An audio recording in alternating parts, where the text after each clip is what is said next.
பெருக்கல் வகுத்தலுக்கு கூடும் நேரம் வழி இருக்கு.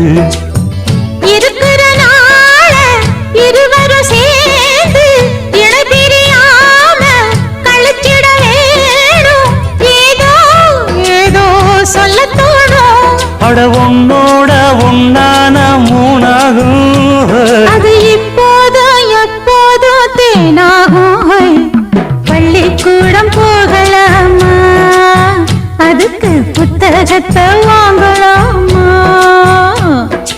எல்லோருக்கும் நல்ல பாடம் சொல்லாமலே புரியும் பாடம்.